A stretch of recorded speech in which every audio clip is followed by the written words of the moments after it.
Thanks for tuning in to episode 3 of this West Memphis Three series. I'm Fig.Solves. In 1993, 8-year-olds Stevie Branch, Christopher Byers, and Michael Moore were found murdered in West Memphis, Arkansas. All 3 boys had been beaten, tied up, and thrown in a drainage ditch. 2 drowned and 1 bled out before ever hitting the water. A month later, after a confession, police arrested 18-year-old Damien Echols and his friends Jason Baldwin, 16, and Jessie Misskelley, 17. The 3 were convicted of the murders and became known as the West Memphis Three. From the start, there was controversy over their guilt, and debate continues today. So in this video, we will go over possible alternative suspects. I will go over some key points as to arguments for their guilt, as well as for their innocence. But I first wanted to start off by clearing up a common misconception or false narrative that I see out there. The myth that there was no physical evidence of the West Memphis Three being involved in the murders, and that there was no DNA. This might come as a surprise to some, but there was actual physical evidence at the crime scene that points to Damien Echols. It was DNA that was found on one of Stevie Branch's ligatures that turns out to be consistent with Damien Echols. In 2007, Damien Echols' defense team hired Bode Technology to do some DNA testing. You could find this report buried on the Callahan website, or our friends over at the Prosecutors Podcast were kind enough to post it right on their website, so you could grab these reports here. I'll link it in the description.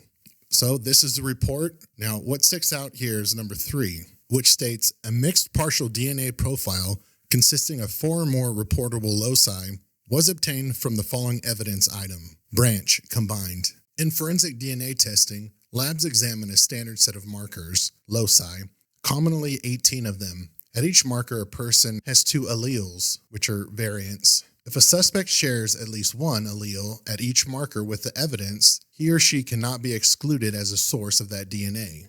The mixed DNA from Stevie's ligatures included multiple alleles at certain markers. For example, at D5S818, one standard STR marker, the ligature profile showed 3 alleles, 10, 11, and 12, so we know this is a mixed sample.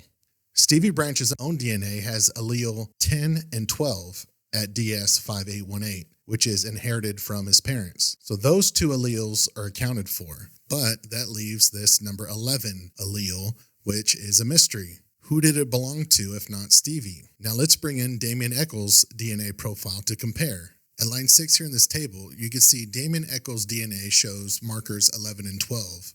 The DNA mixture on Stevie Branch's ligatures shows 10, 11, and 12, which shows that it's mixed because there should only be 2 numbers here.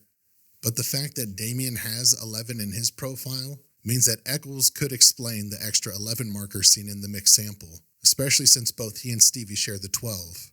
Also, looking at this table on line 7, the ligature sample contained markers 8 and 11, and Echols' DNA profile also has 8 and 11 at the same location. That's another consistent match.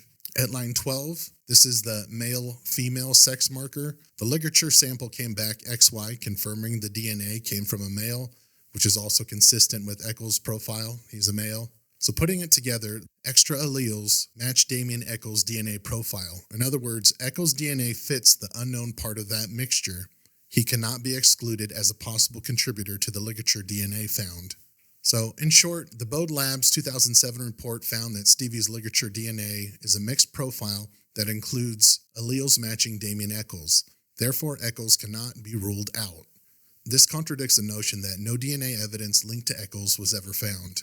So, in the table, you will see some INC, which means inconclusive, or NT, which means not tested. And now fast forward to 2011 when they did more testing, and the reason why the West Memphis Three are keeping those DNA results under wraps starts to make a little more sense now.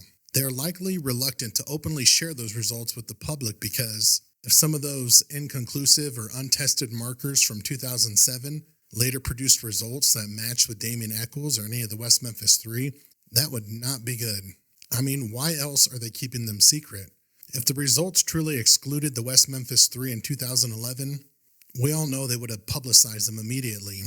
To me, this also sheds light on why in 2011, instead of going forward with a retrial, Echols, Baldwin, and Misskelley approached the state with an Alford plea. If they had truly been exonerated by DNA, a retrial would have not only freed them outright, but they also could have sued the crap out of the state of Arkansas. But why they didn't was because the judge said that a retrial would have made all of the DNA evidence public, and it doesn't seem like they wanted that to happen. So instead, they pleaded guilty under the Alford plea and walked free with time served. Now, with the 2025 DNA testing that's supposedly going on, the defense seems to have to turn over some of those 2011 results, and when they do that, they become public information because the state is working with Bode on the new test, and it's likely that they ask Bode for the old results to supplement what they had and to help them do comparisons. As you can see now, the prosecutor's podcast was able to secure 2 of the 2011 lab reports, and as you can see, most of the results just say no results. Again, this just points to the fact that the evidence over time has degraded so much they can't get anything useful from it. The only notable finding on there was from the shoulder area of Christopher Byers, this 13 marker right here. It comes from the shoulder area of Christopher Byers' white polka dot shirt. The 13 marker was identified at locus D8S1179. That's line 14 in the chart. And guess who also carries the 13 marker on that same line? Damien Echols, of course. The second report the prosecutor's podcast released was another Bode technology report from 2011, again done for the defense. Something interesting I noticed was how the 2007 report used nuclear DNA testing, the kind that actually can identify an individual. And in that report, it showed that Damien Echols cannot be excluded from the mixed DNA found on Stevie Branch's ligatures. But by 2011, it looks like they switched to mitochondrial DNA testing, which is far weaker. Now, maybe it's just in these 2 reports, and maybe they did nuclear DNA testing in some other reports. But if they only did the mitochondrial DNA testing, that tells me that they're really scared that their clients will show up if they did anything more accurate. Also interesting, in the 2 reports that we have, instead of testing the evidence against Damien, Jason, or Jessie, they tested it against John Mark Byers, one of the victim's stepfather, and Roy Moore, one of the victim's father, both who had alibis, but they were clearly trying to find anyone else to blame. Meanwhile, the real science, the 2007 nuclear DNA, already tied Damien to Stevie Branch's bindings. And when you add that to the blood found on Damien's necklace that matched Stevie's blood type, now we've got DNA going from Damien to Stevie and blood evidence going from Stevie back to Damien. That's a big coincidence. So when people say there was no DNA linking the West Memphis Three to the murders, they're just wrong. The defense's 2011 testing didn't exonerate them, and it likely showed that even more markers matched the DNA evidence than previously known. Now that that's cleared up, let's get to the video. This is video number 3 in the series. In this one, we'll look at alternative suspects. We'll also look at arguments for why Damien, Jason, and Jessie might be innocent, and then weigh those against the detailed list of reasons why each of them are guilty. Let's go. So in the case of the West Memphis Three, unfortunately, there's no single piece of physical evidence that definitively identifies the killer or killers. But 3 boys were murdered and someone did it. Possibly 1 person, possibly 3. There's just not much physical evidence. Why not? Well, there's 3 main reasons. 1, the crime was committed outdoors. 2, the offenders cleaned up the crime scene. And 3, there's human error. And what I mean by human error is police made mistakes when handling evidence.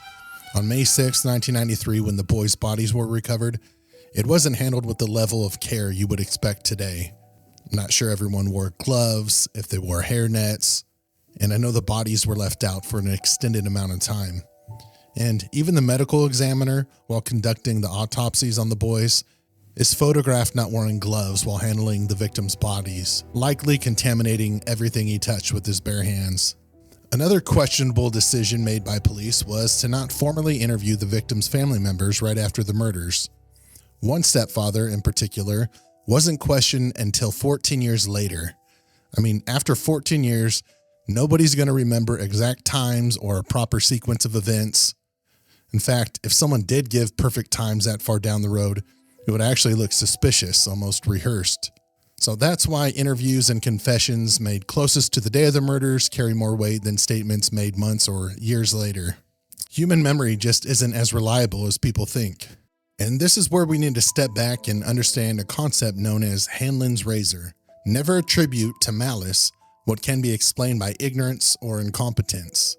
It's tempting to think there was a grand conspiracy or that police officers intentionally covered up evidence to protect God knows who, or they all hated Damien so much that they just wanted him thrown in prison and found guilty while they let the real killer just walk the streets for whatever reason. By watching the West Memphis Three documentaries like Paradise Lost, it seemed like police just targeted Damien Echols and Jessie Misskelley and Jason Baldwin. But if you scroll through Callahan and look at all the police reports, police interviews, polygraphs, it's simply not true. And if you haven't done it for yourself, go on the Callahan website, it's in the description, and you'll see the police really did investigate this case. Since the West Memphis Three case involved murdered nude children, the West Memphis police began their investigation by looking hard at violent felons and registered sex offenders. They canvassed the neighborhoods closest to Robin Hood Hills, the Mayfield Apartments being one. They also interviewed truckers, chased down a steady stream of tips that were pouring in, and looking at any suspicious person, including transients, men in uniforms, people driving white vans, even a school teacher and a Boy Scout leader who happened to be absent on the day of the murders. One strange tip that came in was about a man with a devil tattoo. On May 8th, 1993, just 3 days after the murders, Ken Gover sat inside the Little Rock Police Department giving a taped statement about a strange hitchhiker he had picked up on I-40. He told police back on May 5th, the day the boys were murdered, Ken Gover was driving his blue Dodge Ram Charger pickup east on I-40 when he spotted a hitchhiker standing alone in the middle of the freeway. He pulled over and gave the man a ride. Gover said he asked the man what he was doing out there, and the hitchhiker stated that he was riding with some other people, and he got out of the car because they had stolen some gas at the last exit, and he was afraid they were going to get caught. He said they were drinking and doing drugs, and he had enough of it and just wanted out of the car. Gover said the man was extremely angry from the second he stepped inside of his truck. He said the hitchhiker was thin, wiry, and pale, with protruding cheekbones, freckles, and reddish blonde hair that hung halfway down his neck. He had bushy red sideburns and bushy eyebrows to match, and a few days' worth of beard stubble. Gover estimated his age was mid to late 20s, and he stood about 5'8" or 5'10". He wore a baseball cap, possibly a Chicago Cubs one, black tennis shoes, and a short-sleeved shirt. The man had with him a white pillowcase stuffed 3/4 full of belongings. It was decorated with cheap-looking green, yellow, and red floral designs. It appeared heavy, but Gover couldn't tell what was inside. He stated this man didn't look like the typical hitchhiker. He wasn't dirty, and he didn't even ask for money like others would. Now, what stood out to Gover and what made this man suspicious to him was his tattoos. On his right inner forearm, he had a 2-inch square tattoo of a single bone with bright red splattered blood behind it. But more disturbing than that was the tattoo on his left forearm. It was a large 6 to 8 inch tattoo of a devil on its haunches, claws raised with a pointed chin, horns, and a terrifying expression. Gover described it as horrifying, one of the most disturbing tattoos he'd ever seen. This hitchhiker refused to give his name, and the details that he did share about himself seemed dishonest. He told Gover he was broke and just trying to get back home to Knoxville. Gover offered to take him further east, past West Memphis, but the man refused. Instead, he insisted on being dropped off at a very specific gas station on the south side of I-40 in West Memphis, right across from the dog track, not far from Robin Hood Hills, where the boys were murdered. When Gover dropped him off, it was 3:30 p.m., just hours before the boys were last seen alive. This man has never been identified, but there's no evidence that ties him to the crime scene. Mr. Bojangles, the one-armed man, did it. One of the favorite theories from people who want to pin the murders on anyone but the West Memphis Three is the Mr. Bojangles story.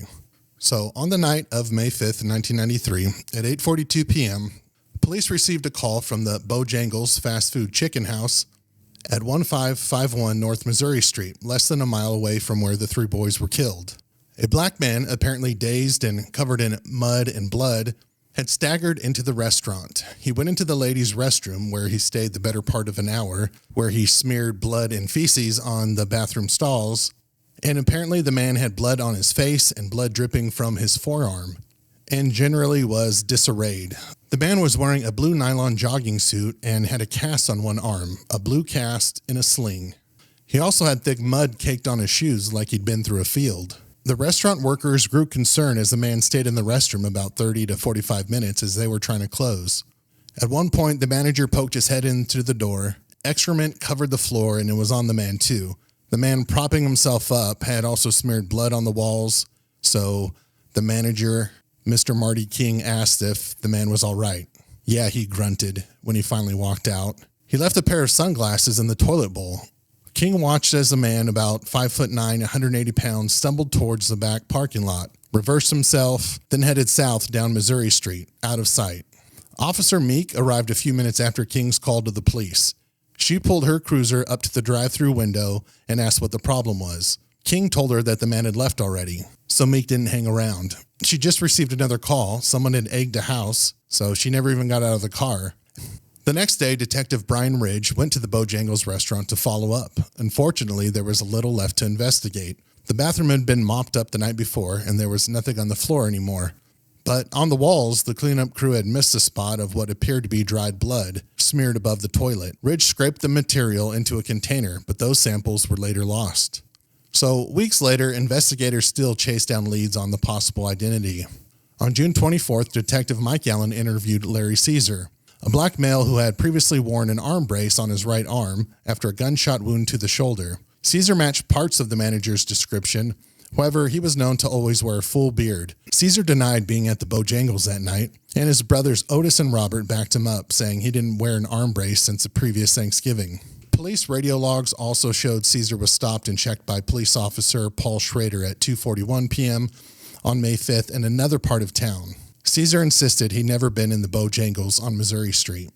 Just a few days after that, Detective Allen followed up on Michael Scott, another black male from South 20th Street. Scott was hard to miss. At the time of the interview, he had permanent plaster casts on both arms. Before May 5th, he'd broken his right arm, and on May 16th, he injured his left arm, with a police report confirming the second injury. Scott said he'd never worn a Velcro-style brace like the manager described, and he denied ever setting foot inside a Bojangles. So despite these interviews, neither Caesar nor Scott could be firmly tied to the bloody, disoriented man seen in the Bojangles restaurant on May 5th. To this day, the man seen in Bojangles remains unidentified. Now, I think this story does highlight some of the police incompetence, not malice, but losing evidence that was collected is unforgivable. It's hard to believe that a disoriented man with one arm in a cast and sling was able to corral 3 young 8-year-old boys, beat them using various weapons, tying them using different types of knots, and carried out the crime, all while apparently under the influence of drugs. It's not likely. So with no physical evidence and no credible witnesses ever placing Mr. Bojangles at Robin Hood Hills where the boys were murdered, it's safe to say he wasn't involved. Scrolling through the Callahan website, a name jumped out at me. King David Samuel Beasley. Who in the heck is King David? I had to know. So here's the story of King David Samuel Beasley and Sir Michael Williams. That's right, Sir Michael Williams. Okay. On May 7th, 1993, Officer Diane Hester knocked on the door of 1401 Goodwin Avenue as part of a house-to-house canvass they were doing. A white male answered. Late teens to maybe mid-20s, slim build, about 5'6", 5'7", with shoulder-length, reddish-brown hair. He was wearing jeans, no shirt, but he was wearing a silver chain with some kind of star or star in a circle type pendant. As soon as he noticed that a police officer was knocking on his door, he quickly shoved his right arm behind the door to conceal it. Hester, the police officer, asked for his name for her records, but he refused to give his name. He kept asking, "Why do you want my name?" So after several attempts, someone from the background, a black male with long cornrowed hair, stepped forward from inside the apartment and shouted, "His name is David Beasley," sounding annoyed. He then said he just moved there from Los Angeles a few days earlier. Hester noticed a fresh 4-inch scratch across his chest. To get more information about these two, Hester then spoke to neighbor Deborah Oettinger, who said the two men had moved in on Sunday, May 2nd, 1993, 3 days before the murders, and she thought they seemed very strange. She explained that the white male always opened the door for the black male while they left together, and that the black male often dressed entirely in black, sometimes wearing a black robe with a hood with a white cross or symbol on it. The black male that was in the apartment with King David was Sir Michael Williams, a 37-year-old black male who claimed to be a preacher. Officer Hester noted that he was adorned with multiple necklaces, including a Star of David, a star with the cross in the center, a crucifix, and a small African drum pendant, along with several rings on his hands. Hester noted that Sir Michael Williams had no scratches on him, but was sunburned on his left arm from driving. Their suspicious behavior made police look into him even more. Police verified their movements during the week of the murders. Reverend Joe Willie Holder of 11th Street confirmed that both Sir Michael Williams and King David Samuel Beasley were guests at his church. They participated in an 8-day revival that ran from May 2nd through May 9th, 1993. Services began every night at 8:30 p.m. and ended around 10:30 or 11 p.m. Reverend Joe Willie Holder stated that both men were present each night, including the evening of May 5th, 1993, the night the boys were killed. So this gave Williams and Beasley a solid alibi for the critical hours of the crime. No witnesses and no evidence placed them at the crime scene. Moving on. Psychic Barbara Ashley. On May 14th, 1993, just 9 days after the boys' bodies were found, a self-proclaimed psychic named Barbara Ashley contacted the West Memphis police because, of course, she did. She claimed to have visions of the crime scene and insisted the killers were tied to the occult. Psychic Barbara Ashley even gave investigators a name. She pointed to Sherry Hill, who owned a mail-order business that sold cult-related books, and claimed that Hill's son, J.R. Mitchell, was the killer. What was interesting is this wasn't the first time that J.R. Mitchell's name had surfaced. Around the same time, a couple of days earlier, a man named Charlie Dabbs also called police, independently naming Mitchell as a possible suspect. So Detective Mike Allen followed up on June 30th. He actually interviewed Sherry Hill and her husband Bobby. That's right, Bobby Hill. Sherry admitted her son had a long history of mental illness, suicidal behavior, and multiple psychiatric hospitalizations, but she was firm he could not have committed the murders, and there's a reason why. According to hospital records, J.R. Mitchell was admitted to St. Joseph's Hospital on May 3, 1993, 2 days before the murders. He was only released on a furlough for the weekend after the crime had already occurred. Police confirmed this directly with the hospital. What's interesting, though, are the parallels between him and Damien Echols. Mitchell was a young man with a history of psychiatric hospitalizations, wrapped up in whispers of occult activity, just like Damien. But unlike Damien, Mitchell had an ironclad alibi.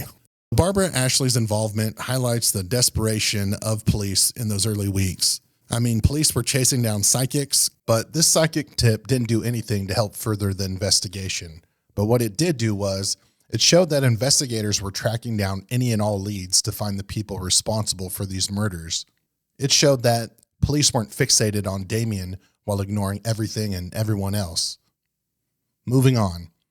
On Tuesday, May 18th, police launched an intensive search near the intersection of Arkansas Highway 77 and the North Service Road. Lawmen from Arkansas State Police, the County Sheriff's Department, and the West Memphis Police Department all swarmed the woods. 21-year-old Michael L. Headley was roaming a patch of woods not far from where the boys were killed.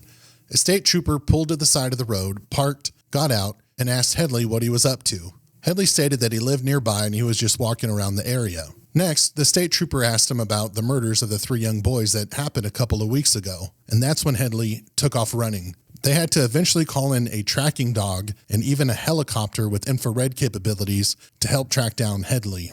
Headley managed to evade capture for nearly 2 hours before the helicopter finally spotted him hiding in a treetop. He was ordered down and pulled from the woods less than 100 yards from where the chase had started. So why did he run? What was he hiding? The police wanted answers. So they arrested him and they brought him in. Detective Brian Ridge questioned him directly about the triple homicide. Here's what Ridge's police report says. Michael Headley was arrested after fleeing from Arkansas State Trooper into a wooded area just north of I-55, I-40 expressways. He was questioned about any knowledge he may have had in reference to the above-noted homicide. No information has developed that would link him to the crime scene or the victims. Michael is not considered to be a suspect at this time unless further information develops that could link him to the crime. Headley told officers he ran because he thought he would be arrested for vagrancy. Well, and he did have a drug pipe in his pants, and he said, quote, "If I knew I had it in my pocket, I would have thrown it into the weeds." The story made headlines. The Evening Times ran it on May 19th, 1993, under the banner, "Chase, Arrest Prove False Lead in Murder Case." So ultimately, Headley was written off as harmless, a drifter who was likely using drugs, so he panicked when he saw police approach. But in the mythology of the West Memphis Three case, his capture with helicopters, dogs, and the headlines it made, it turned him into one of the more dramatic fringe suspects to briefly take the spotlight. Interesting. Next, let's talk about Tom Woods, the Dream Man. Just 5 or 6 days after the murders, a man walking down the street in Phoenix, Arizona, stumbled across something odd on the sidewalk, a scrapbook, if you will. Inside were newspaper clippings about the West Memphis triple murders. It also had handwritten notes that appeared to describe the killings. After finding this, the man immediately turned it into the police. When police received the scrapbook, they noticed that there was something else inside, a bank deposit slip, and that led them to Thomas Ronald Woods, a convicted child molester who ran a small upholstery business. Detectives from Glendale Police quickly sought him out. When questioned on May 12, 1993, Tom Woods explained to police that the notes in the scrapbook were simply things that he'd written down from a dream that he had about the case. He told investigators that he dreamt of an unpainted old brown barn with 3-inch wood slats near the water. In his notes, he actually sketched out the barn, a riverbank, and markings that looked a lot like where the boys were found. He also described a van, of course a van, and a white male figure. But what made the scrapbook disturbing were the details scrawled in his own handwriting. Got them at nighttime. Moon is shining on river. Steve was killed first. 5 minutes, Michael. Chris did not want to look. Turned his head, knowing he was next. Man. Had Chris in chair, rope tied to chair and around legs. Slowly before killing him. Alongside the words were references to religion, church, and power, as if he was connecting the murders to some sort of ritual. Tom Woods apparently went to the library and photocopied a map of West Memphis, encircled it, and then placed that map inside of the scrapbook. And when talking to police, Woods told them that he was actually anxious to pass on information to them because he promised one of the boys in his dream that he would help catch the killer. Detectives looked into this matter further. They interviewed his co-workers, his friends, and his girlfriend, who said he had an alibi in Arizona, that he never left the state on May 5th. So this was a weird one. No connection to the crime, just a weird child molester fantasizing about the murders. Speaking of child molesters, unfortunately, next we'll look at James Martin. The day after the boys' bodies were discovered, part of the police investigation was to track down known child molesters and sex offenders. This led police to James Martin, a disgusting convicted child molester. He was brought into the police department on May 19th, 1993. Here's part of the interview. Ridge. This is Detective Brian Ridge of the West Memphis Police Department, currently with James Kenny Martin, conducting an investigation of a homicide of 3 8-year-old boys, which occurred on May 5th, 1993. Okay, Mr. Martin, we've been talking for some time, and you're basically giving us your opinion on what kind of person could have done this type of crime. We have just turned the tape recorder on so that maybe we could learn something from the conversations with your experiences with some of these sexual offenders. You are aware of the recorder? Martin responds, yes. This is why I'm saying you're going on almost 2, maybe 3 weeks of this murder. If it was more than 3 people involved in this murder, you have too much conscience on people. If all 3 of us in this room just a week ago or say just killed 3 boys, one of us is going to be upset. One of us is going to be kind of nervous. One of us is going to be, saying something, and it's going to be, we're going to see it on the news. We're going to see it in the papers. It's going to be a continuing thing in our mind, and it's going to drive us into saying something. We're going to slip up. So this absolutely reminds me of an episode of Mindhunter. So instead of sticking to the questions, James Martin launched into a disturbingly detailed theory of how the crime happened. He suggested that someone lured the boys into the woods, possibly playing games with them like cops and robbers or cowboys and Indians, convincing them to accept being tied up. Martin theorized it began as a molestation that spiraled into murder when the boys resisted. In his words, he would probably kill all 3 individuals. He profiled the offender as someone who would reoffend if not caught, and that he might keep a personal item as a trophy and would never confess. Martin suggested that a possible or likely motive was that it was a sexual assault that went wrong. It started out as a molestation and then it escalated. Something Martin mentions that is disturbing, but relevant to the case and relevant to the autopsy reports. Martin described ways to molest the children without leaving any evidence of penetration. I mean, he won't even match the criminology of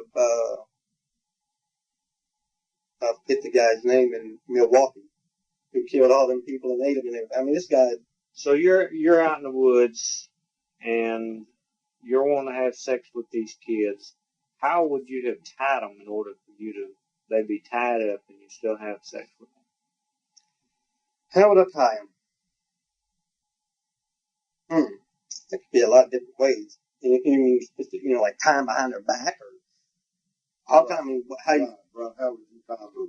If it was me, how would I tie them? Where they would be exposed where you could get to them. Well, I would tie them with their hands behind their back. I would tie their feet in, where their feet were together in a straight out, straight pattern. This way, their penis would be more or less exposed. I can't really speculate that this guy is going to actually have anal sex with them. The possibility is great, but I don't know. I don't know the victim. I don't know if they had anal sex done to them. I don't, if this was the case, then most likely he would have to tie them in a fashion where, he could have anal sex. 90% of all your male child molesters, when I'm saying male, I mean, we're talking to a boy. Male victims, right. They don't want to actually have anal sex with them because it leaves too much scarring and evidence. So you want to he would probably most likely take his penis and rub it up between the crack, of the buttocks and, have, semen and cum and whatever, and just shoot it off on that like that. Or like he would make penetration.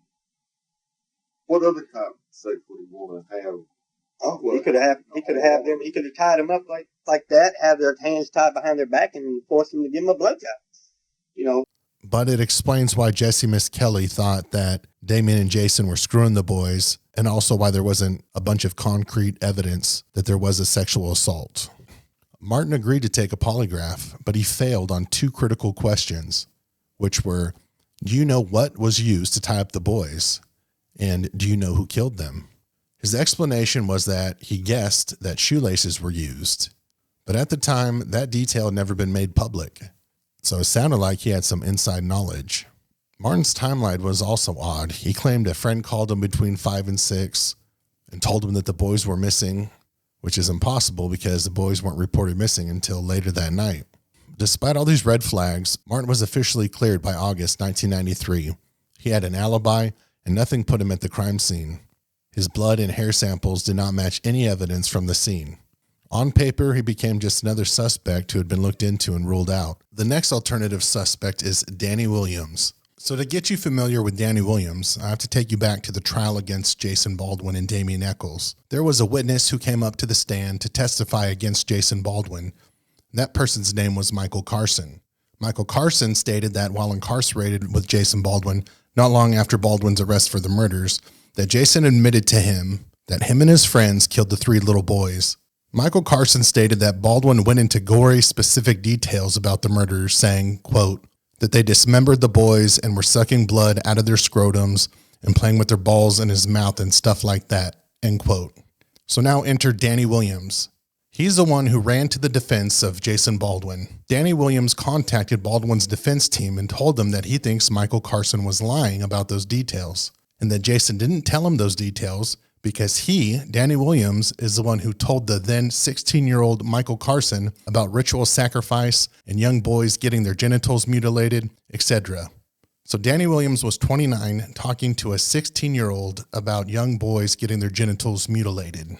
So in other words, Williams said that every gruesome thing Carson repeated on the stand about cutting the boys' genitals, sucking blood, and ritual mutilation, that wasn't Baldwin's confession at all, but that was actually information that Danny Williams himself had given to Michael Carson. So if this is true, if what Danny Williams is saying here, my question is, how did he have that inside information? How did he know that the boys were mutilated and that their genitals were cut off? If Baldwin didn't tell Carson those details, then how did Williams know them? The genital mutilation, the focus on sexual organs, and the drinking of blood. Those are things that were not widely known outside of law enforcement at the time.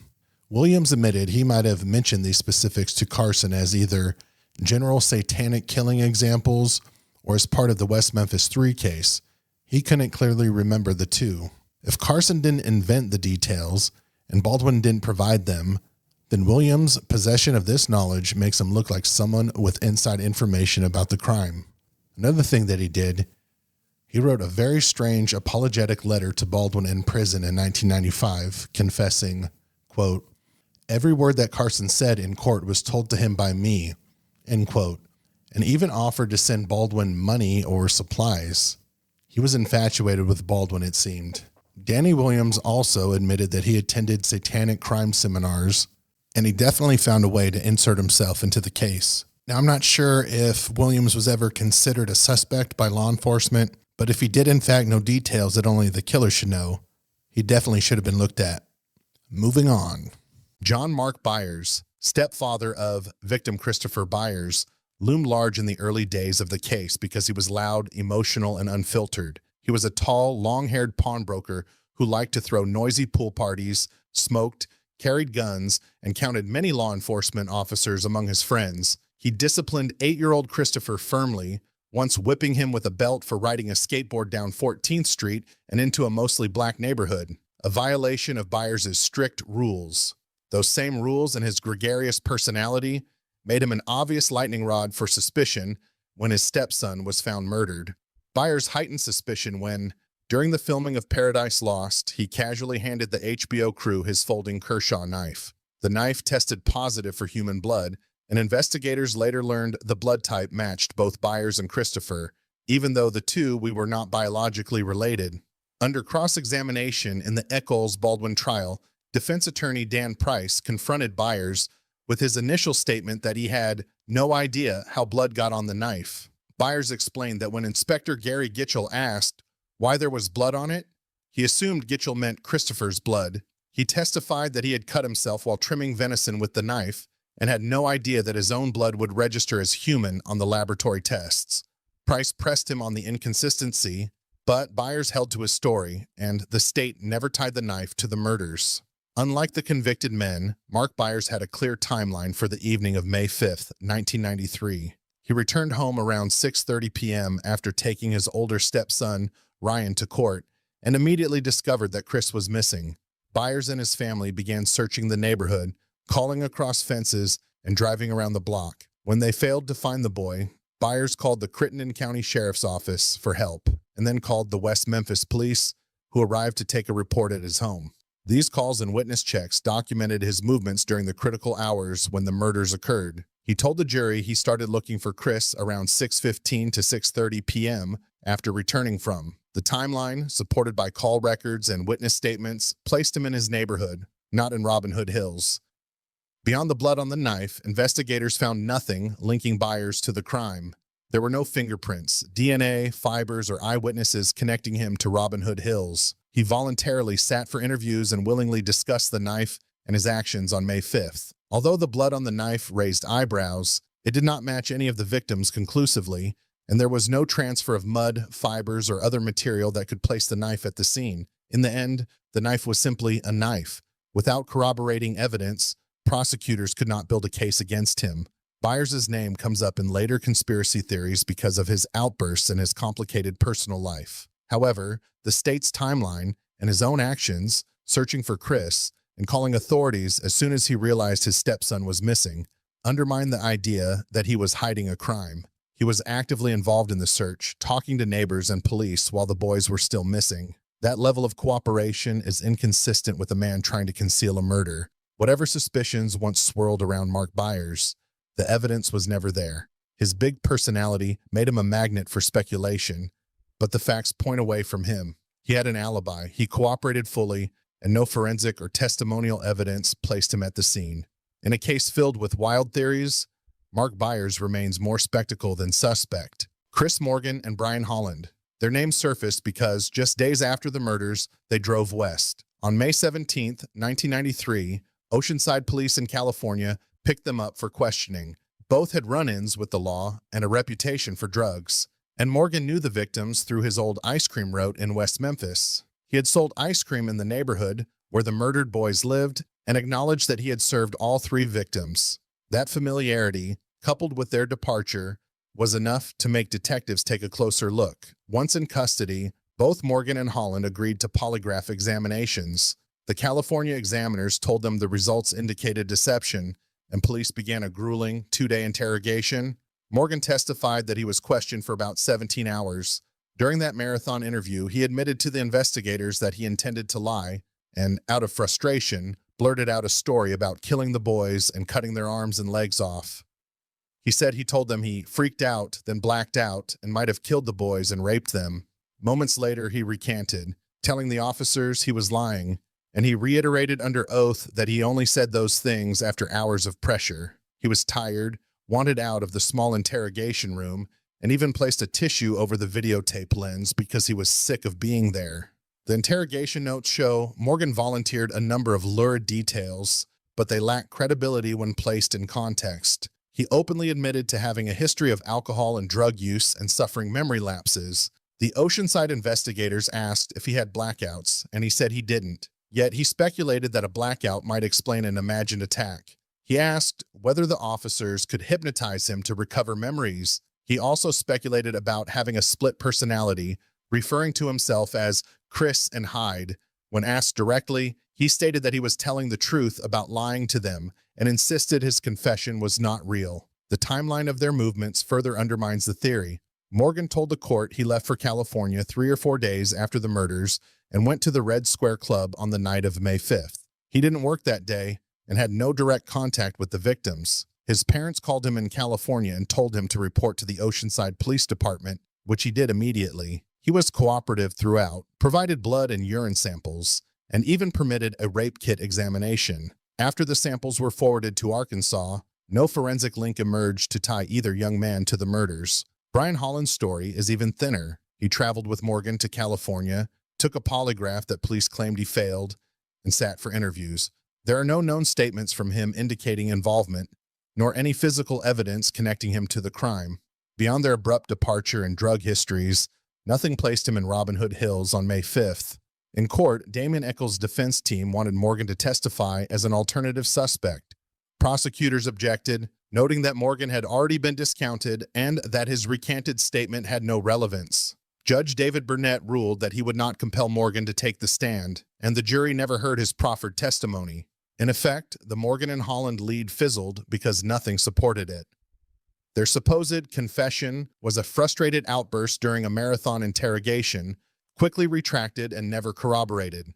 No physical evidence or credible witness placed them at the scene, and their departure turned out to be an ill-timed road trip, not a flight from guilt. For investigators, Morgan and Holland were a brief distraction, not real suspects. L.G. Hollingsworth Jr. was a 17-year-old 9th grade dropout known by his nickname Little Gangster, to which he had tattooed on his arm. He lived at 714 Macaulay Circle in West Memphis, just around the corner from Robin Hood Hills, and worked bagging groceries at a nearby store. A cousin of Damien Echols' girlfriend, Dominique Tier, he moved in the same circles as Echols and Jason Baldwin, often hanging out with Dominique Damien and his aunt Narlene. Police noted his connection to the group and, within days of the murders, placed him on their suspect lists. On the evening of May 5th, witnesses saw LG at the Flash Market laundromat around 9 to 9:30 p.m., roughly the time the victims were last seen entering the woods. He was asking for Dominique's phone number and wore a white shirt and tie. The timing raised eyebrows, and when police later searched his home, they seized 4 pairs of tennis shoes and a knife. Anonymous tips fueled suspicion. Callers claimed LG laundered clothes for Damien and Jason, suggested he kept a box containing body parts, and alleged his mother might lie for him. One 8-year-old relative told authorities LG came home that night with blood on him and something in a box, although she later recanted. LG's own relatives reported unsettling remarks. Narlene Hollingsworth said he asked her to lie about his whereabouts on May 5th and told her he would be the next to be arrested. She warned him to stop lying, or they're going to get you for murdering these children, to which he responded by admitting he had been at the laundromat. In another conversation, LG told investigators that before the murders, Damien had asked him if he could kill someone and described how he would do it. Tie him up, beat him, and fuck him. When LG saw Damien the day after the murders, Damien told him it's taken care of, according to LG's statement. On May 10th, LG took a polygraph. He passed most questions but showed deception on whether he knew who committed the murders. When confronted, he admitted he lied and said he suspected Damien. His alibis were shaky. At different times, he claimed to have spent the evening with Richard Simpson, to have stayed home until his mother returned, or to have moved between home and Simpson's house. Simpson initially denied LG was with him and even failed his own polygraph on that question before eventually admitting that LG had asked him to provide a false alibi. In spite of the rumors, the polygraph results, and his own inconsistent statements, police never found physical evidence tying LG to the crime scene. He was not charged and died in a car crash in 2001. Richard Simpson. Richard Raymond Simpson was a building inspector for the city of West Memphis and a non-denominational minister. A widower in 1993, he lived at 214 South 12th Street and became entangled in the investigation because of his close relationship with L.G. Hollingsworth Jr., who often visited his home. Police interviewed Simpson on May 7th about L.G.'s whereabouts. He initially said L.G. had not been at his house on the evening of May 5th, but later admitted L.G. called around 6:30 p.m. asking for a ride and spent time with him starting May 6th. Simpson recalled taking L.G. to a restaurant in Memphis and loaning him a shirt and tie, but could not pin down exact dates. A polygraph administered by Detective Bill Durham showed no deception on Simpson's own actions or involvement in the murders. However, Simpson failed an earlier polygraph question about whether LG was at his house on May 5th. He then admitted that LG had asked him to provide a false alibi. Witness accounts from Simpson's Hungarian roommate, Laszlo Binyo, corroborated that Simpson was at home on May 5th and did not see LG that evening.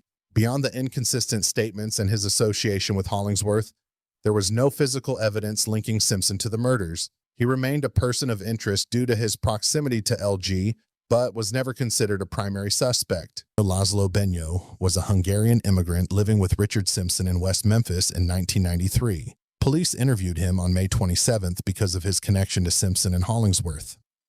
Binyo told detectives he spent the night of May 5th at home and had not seen LG that evening. He recalled first learning about the murders on May 6th when Simpson mentioned them.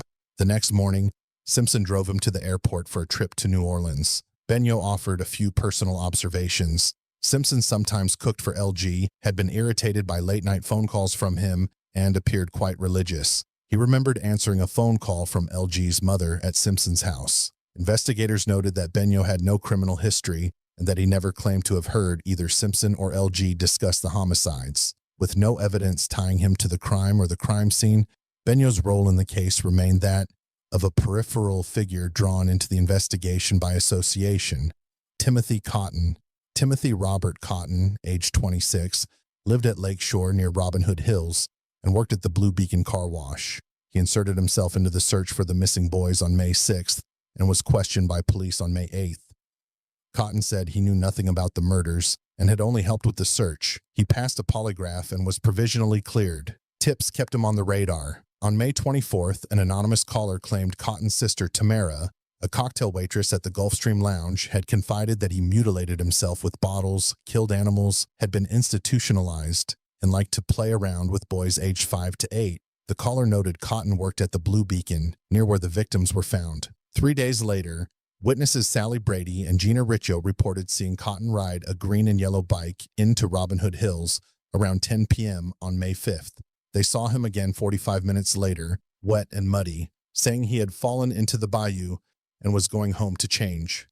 Cotton denied this, insisted he did not learn of the murders until overhearing Chief Inspector Gary Gitchell the next day, and passed another polygraph. While in jail in 1994 on unrelated charges, Cotton tried to bargain information for leniency. He told investigators that L.G. Hollingsworth had confessed to being a fourth suspect, claiming a botched drug deal with John Mark Byers led to a hit on Byers' family.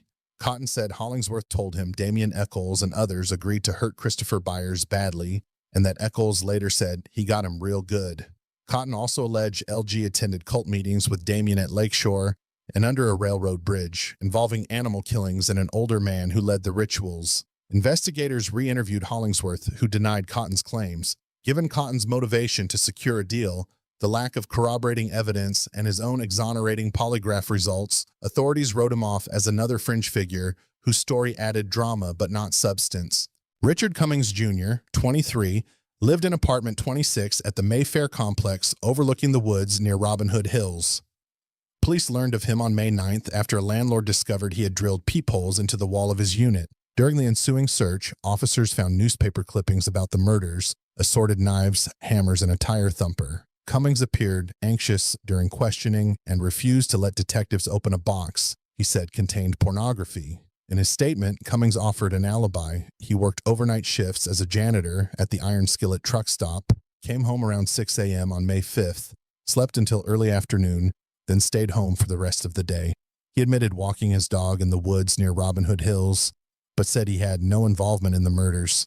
Cummings was friends with L.G. Hollingsworth and, according to some reports, may have lived for a time with Laszlo Benyo. He told police he knew one boy's genitals had been mutilated, a detail not released to the public, but he gave no explanation for how he knew it. Investigators suspected he learned the information from Hollingsworth, who had heard details from Damien Echols. With no physical evidence linking him to the crime scene and only tenuous connections through rumor and association, Cummings was not charged. These individuals illustrate how the West Memphis Three investigation cast a wide net in the weeks after the murders. L.G. Hollingsworth's proximity to the crime scene, his friendship with Damien Echols, and his own shifting stories kept him under scrutiny, but without forensic links, authorities moved on. Now let's talk about the number one suspect of the West Memphis Three supporters. Well, it used to be Mark Byers, but they gave up on him. So now in their quest to find the real killers, as long as they aren't Damien, Jason, or Jessie, the supporters went with a step-parent, of course. They must have learned somewhere that if a child is murdered, it's likely a parent or step-parent who committed the murders. I'm right, aren't I? Well, let me let you in on a little secret. That statistic is true only, and I repeat only, if the child was murdered inside the house they live in. Inside of the house, not outside of the house. One more time, if a child is murdered outside of the house, like in the woods, it's not the parents or step-parents they live with. That's because if a parent or step-parent wanted to kill their child or stepchild, they would do it in the privacy of their own home. They would not do it out in public. Okay, so let's cover Terry Hobbs. Terry Hobbs is the stepfather of Stevie Branch, one of the three boys killed in May 1993. In the years since, speculation has circulated that Hobbs might have been involved. Much of that talk rests on misread statistics and misunderstood DNA evidence. The only physical evidence ever tied to Hobbs was a single hair found among the ligatures binding one of the victims. Critics sometimes claim this hair matched Hobbs, but that isn't accurate. Mitochondrial DNA tests showed the hair was consistent with his maternal line, meaning it could have come from him or from millions of people who share that DNA profile. The hair was described as a beard hair. Hobbs did not have a beard in May 1993.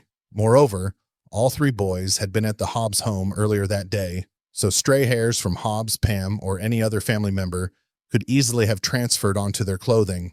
No forensic report ever stated the hair was found inside the knot. It was simply in the area of the binding and could have been picked up anywhere. No blood, fingerprint, or other physical evidence placed Hobbs in the woods that evening. Hobbs was not formally interviewed by police until June 21, 2007, long after the trials. When he met voluntarily with Lieutenant Ken Mitchell and Detective Chuck Knowles, he described his movements on May 5, 1993.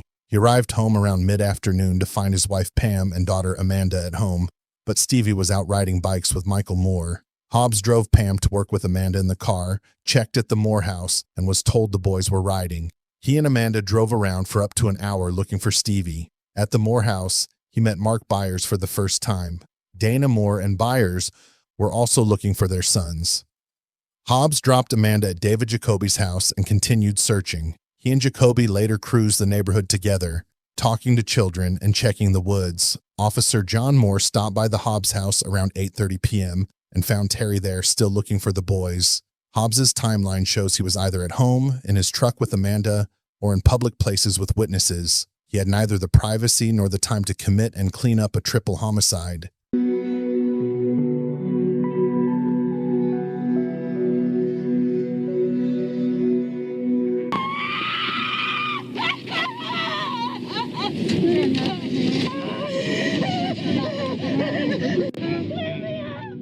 boys were found submerged in water, and it is not an accident.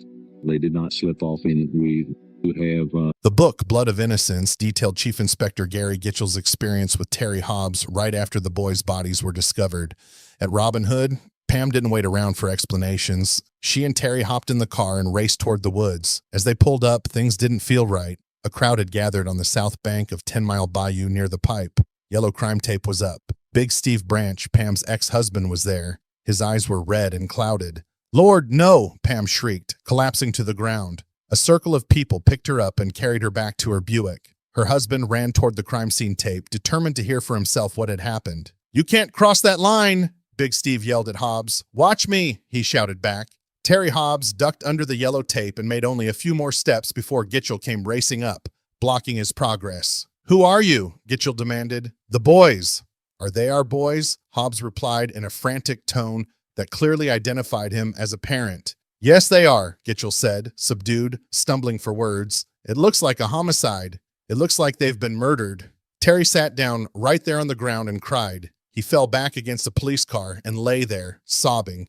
Gitchell had seen this sort of reaction before. It was never easy to deal with. Gitchell turned away for a few moments, then came back and handed Terry a Pepsi. At times like these, being a cop was tough.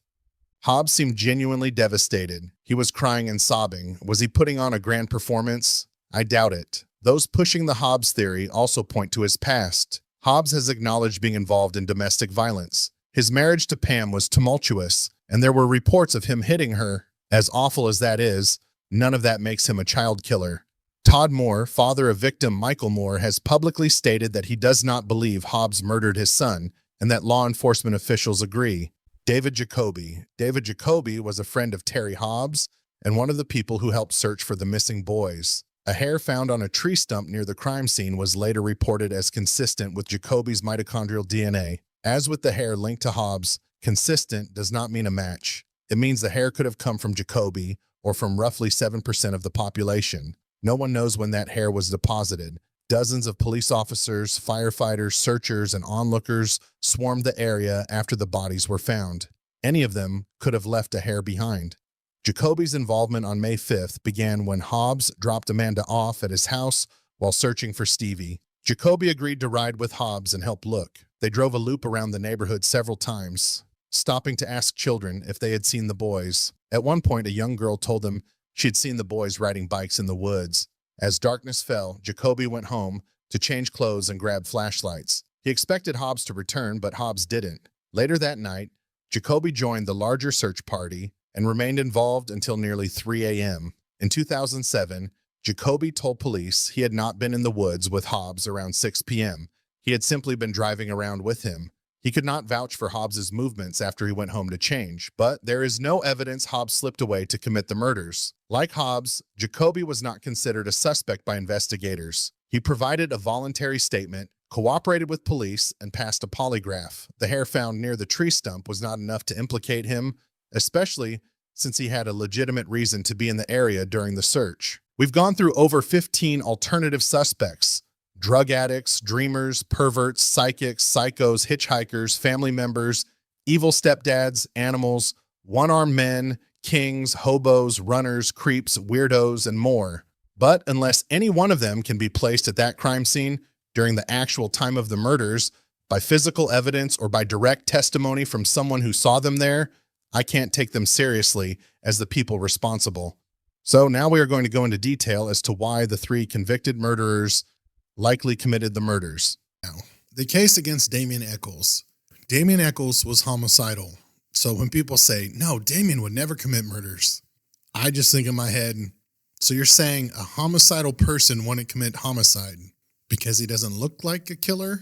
Now, just because someone is homicidal doesn't mean that they killed someone, but to dismiss someone who does think Damien Echols would likely kill someone or some boys while being homicidal, I don't think is too crazy or idiotic. Anyways, Damien Echols was homicidal. Mental health professionals diagnosed him as such, and Damien himself documented this condition on official government paperwork. He admitted he is homicidal. Damien at the time of the murders was a young man with a documented history of violent thoughts and violent behavior who often went to the area where the 3 8-year-old boys were murdered on May 5th, 1993. Damien testified that he walked through that area at least twice a week, so over 100 times per year. Damien Echols was seen before, during, and after the murders being near or at the crime scene. Just hours before the murders, he was seen walking behind one of the victims. His own friend said he was there during the time of the killings, participating in the killings, and finally he was spotted leaving the crime scene muddy and wet. So why do some people think it is far-fetched that a homicidal person committed homicide? I think it's because they hope he is innocent, or they want to believe he is innocent. So that's why they say things like, there's no evidence against him, or there's no physical evidence, or there's no DNA evidence. Well, that isn't true. There is physical evidence and DNA evidence that connect Damien to the crime.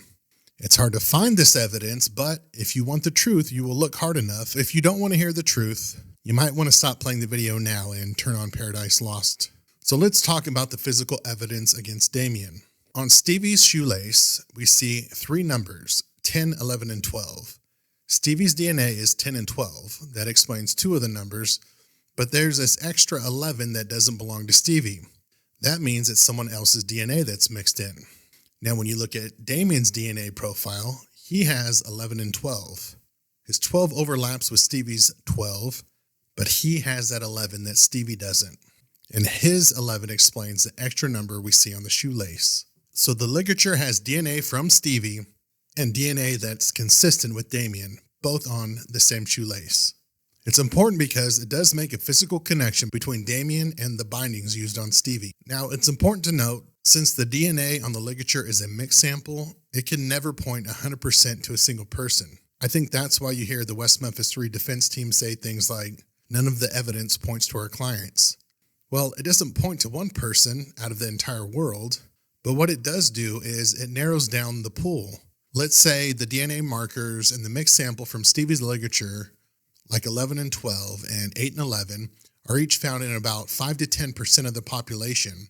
When you multiply those probabilities, since 2 separate low-key match, you might get something like 1 in 160 or 1 in 170, meaning only 1 out of about 167 people would have both of those combinations. Doing the math, this means that the DNA from that ligature would match with roughly 1.5 million people in the United States. So if you took the 28,000 people living in West Memphis around 1993 and you divided that by 167, that number comes from a statistical probability estimate based on allele frequency. You'd end up with roughly 168 potential random matches. So in other words, only about 1 in 167 people would have the same 2 locus DNA combination that showed up in that mixed sample. Now that's not proof by itself that it's Damien, but when you combine that with the other facts, like Stevie Branch's blood also being on Damien Echols' necklace, well, at least the blood that matched Stevie Branch's, the confessions, the witness sightings, the lack of alibi, the other physical evidence, the statistical coincidence becomes much more damning. Now, it's important to understand something because this was a mixed DNA sample. It can't name one person with 100% certainty. So no, it doesn't name Damien Echols alone, but it drastically shrinks the odds. Now, out of those 168 people, how many had friends place them at the crime scene? How many had no alibi? How many were seen walking away from Robin Hood Hills the night of the murders? And how many had DNA on a victim's bindings and the victim's blood on their own necklace? You keep asking those questions and the list keeps shrinking and shrinking until only one name is left, Damien Echols. And there's more physical evidence. Damien Echols' necklace, Damien is once again tied to victim Stevie Branch with physical evidence. Blood that matched Stevie Branch was found on Damien's necklace after the murders. The blood also matched the same DNA type as Jason Baldwin, but since Stevie was the one bleeding that day, and Damien is already connected to him with the DNA on the bindings, then we could start putting things together here. Before Damien was arrested during a police interview, Damien stated that whoever committed the murders probably was satanic involved and would have probably left some candles out at the crime scene. And one of the victim's shirts had blue candle wax on it, Christopher Byers. The blue candle wax on Christopher Byers' shirt matched candle wax found at Damien's trailer, and it also matched blue candle wax found at his girlfriend's trailer. There was also green polyester fibers recovered from Michael Moore's Cub Scout hat that were microscopically similar to fibers from a shirt found in Echols' trailer. Additional green fibers on the victim's blue pants matched the same shirt. This likely happened when him and Jason were trying to dispose of the clothes. Initial reports from medical examiners stated very clearly that the boys suffered wounds from a serrated bladed weapon. This initial report states that the castration injuries to Christopher Byers were likely caused by a serrated knife. And note, early reports in the investigation had misidentified Chris Byers as Michael Moore. Additionally, the prosecution at trial demonstrated that many of the wounds were consistent with a serrated blade, specifically a serrated Special Forces Survival II knife, which was later recovered from a nearby lake right behind Jason Baldwin's house. An ex-girlfriend of Echols identified the model of the knife as the specific type Echols used to carry and noted a unique compass feature on the handle. The knife recovered behind Jason's house matched that model, though it was missing the compass. Damien said that the day of the murders that he was actually at a laundromat instead, and that's where his mom picked him up from. Well, first he said his dad, then he changed it to his mom. And also the night of the murders, Damien's friend and Dominique's cousin, who all hang out together, went to the laundromat the night of the murders. I mean, there's just a lot of laundromat on a day when a murderer was likely getting rid of evidence. Damien's distinctive black trench coat disappeared after the murders. Damien also knew things that only the killer did know. During a May 10th interview, Damien volunteered details not publicly released. He stated that one boy was mutilated more than the others, which was true, and that the boys had drowned, and 2 of the 3 actually did. But that's not what the newspaper said. It said that the boys were killed and mutilated and also found in water. I mean, when I read mutilated, I don't think, oh, the boys must have drowned. But Damien knew better. He knew that at least 2 of them were still alive when they were placed in the water. So during that same interview with the police on May 10th, 1993, Damien starts getting grilled, and then he takes a polygraph test, and he fails that horribly. Say what you want about polygraph tests, but what was more interesting than the results was the fact that after he failed, he threw up. Not because he thought he was going to get the murders pinned on him, but because he knew they were on to him. Because right after he throws up, he stops denying his innocence, and then he tells the detective that he will tell them everything they want to know if he's allowed to speak to his mother first. Well, his mother showed up and doesn't let Damien confess, and they leave together. Damien had a violent history. He had long-standing mental health issues and a reputation for cruelty. Hospital and juvenile records show that he threatened to eat his father with a spoon and cut his mother's throat. He admitted that he would shoot his girlfriend's father if provoked. There's record of him chasing a child with an axe. He set fires. He nearly gouged out another boy's eyes. While in juvenile detention, he convinced another boy to injure himself and then smeared the blood on his own face and declared himself a devil-worshipping vampire. Based on reading Exhibit 500 and looking at Damien's previous behavior, he had years of violent fantasies, and I think that escalated into torture and murder. I think Damien spent years running violent scenarios in his head, waiting for the right opportunity. He admitted he went to Robin Hood Hills roughly twice a week, the same place the boys often played. I think when the opportunity presented itself where he could live out these fantasies, I think he took it. I mean, Damien showed sadistic traits. Something interesting was how he told police that the killer probably enjoyed hearing the boys scream. And the autopsy showed multiple small stab wounds, not to kill quickly, but to inflict pain, which would make the boys scream. And for Damien, I think that was sexual gratification. He had a history of killing dogs, starting fires, violent impulses. Escalation seemed inevitable. He was even blowing kisses at the victim's family at trial, a very sadistic thing to do. Witnesses described him killing a sick Great Dane by striking it, pulling out its intestines, and stomping it until blood came out of its mouth. Damien kept animal skulls as trophies. Mental health evaluations labeled him as sociopathic and homicidal, driven by impulsive hostility and a desire to vindicate grievances by provoking fear on others. Reports note that when he blew up, he believed the only solution was to hurt someone. On May 4th, 1993, the day before the murders, Damien's father moved out of their trailer, and Damien was seen visibly upset by his mother. Given his history of reacting to anger by hurting others, this abandonment possibly provided a trigger. Often killers boast about their crimes. It's part of their narcissism. They think that they're smarter than everyone else and could outsmart the police. That's why they often taunt them. And soon after the murders, Damien boasted about killing the children at a softball game. Jody Medford and Christy Van Wickle heard him say that he killed the 3 boys and planned to kill 2 more. At a skating rink, Brandy Wilson overheard him bragging that he committed the murders. Jennifer Bearden and Heather Cleat both said he told them he had been out with Baldwin on May 5th when they tried to call him. He didn't have an alibi. Damien's own friend, Jessie Misskelley, said he witnessed Damien committing the murders. Yes, false confessions happen, but it's rare that a false confession implicates 2 other people who don't have alibis. So my conclusion is, Damien Echols' guilt should be evaluated on the totality of the evidence, which shows he had a documented history of homicidal ideation, cruelty to animals, and violent fantasies. His presence in the immediate area of Robin Hood Hills on the night of May 5th, 1993, gives him clear opportunity. Multiple physical links between Echols and the victims also make him seem guilty. The DNA that is consistent with his on Stevie Branch's bindings, the victim's blood on a necklace associated with Echols, the matching fibers and candle wax linking his clothing and residence to the victims, and a serrated knife that is consistent with the wounds on the victims was also connected to him. Witness reports of boasting and near confession behavior, the episode in which he vomited after failing a polygraph, asked for his mother before stopping short of a confession, the insider knowledge that he knew details that only the killer would know. Echols had motive by temperament and rage. He had opportunity. He frequented the area. He was often there. He was spotted there. And he produced behavior consistent with perpetrators after violent acts. And multiple forensic items connect him to the victims. The convergence of these lines of evidence make Echols' involvement not only possible, but highly probable. Now let's talk about Jason Baldwin.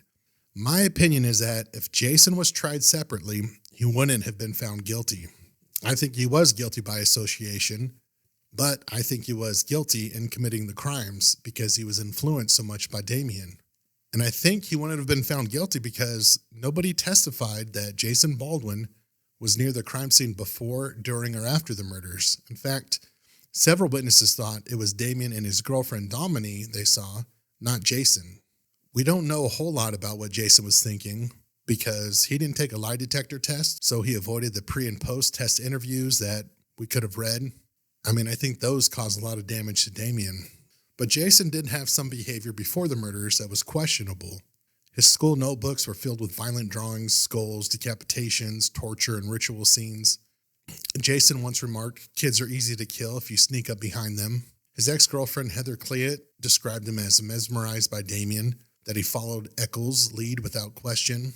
Jason and Damien talked about killing homeless people, burning animal bones, and showed fascination with satanic imagery. Neighbors remember Jason carrying large knives and acting proud of them. So, he wasn't just this quiet kid that drew pictures. He was deeply immersed in Damien's violent world.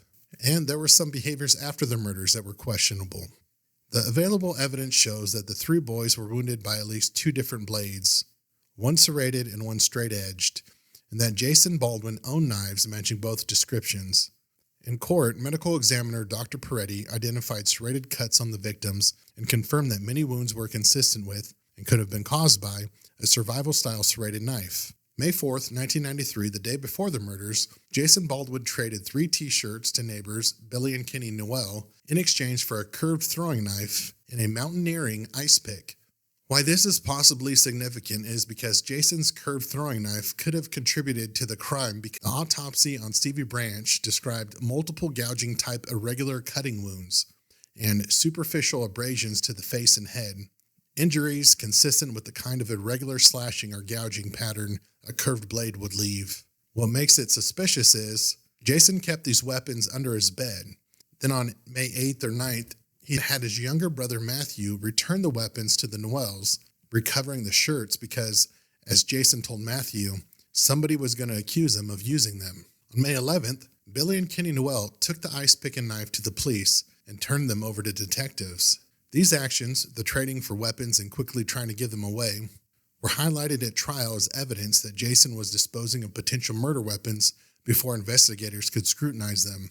The prosecutor argued that Jason's rush to hide or trade these blades fit a pattern of guilt.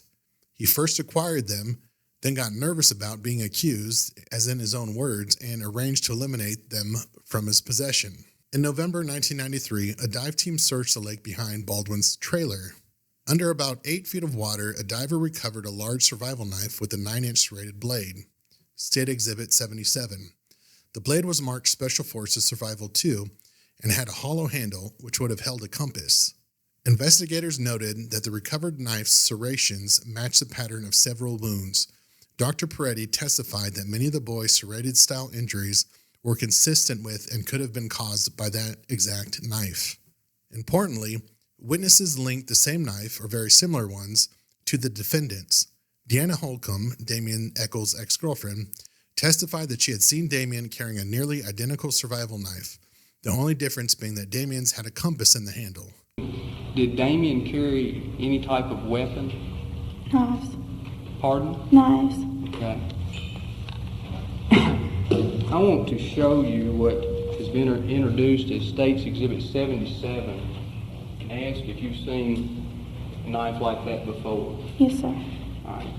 Where did you see it and under what circumstance? I saw it in his coat pocket, his trench coat pocket. All right. How did you see it in his coat pocket? I went to put my arms around his waist, and it was there. All right. What did you do after you found it there? I took it out to look at it. Okay. And was it a knife like that? Similar, yes, sir. All right. What if anything was different about the knife that you pulled out of Damien's pocket? It had a compass on the end. On the end?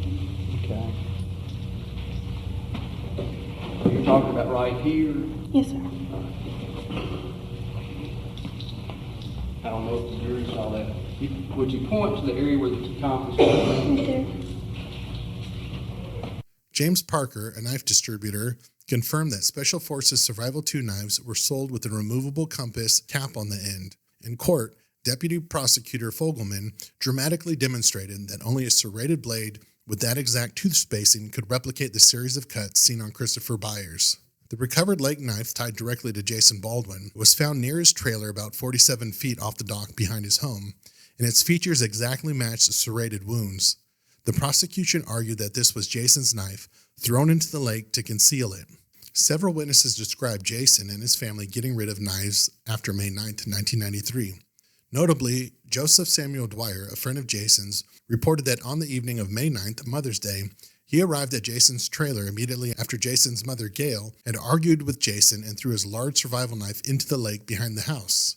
Dwyer later testified that after his mother tossed it, Jason never again had that big Rambo knife. Dennis Dent, Jason's mom's then live-in boyfriend for about a month, also gave details on May 9th. He claimed to police that a survival knife with a compass had been seen in the Baldwin trailer.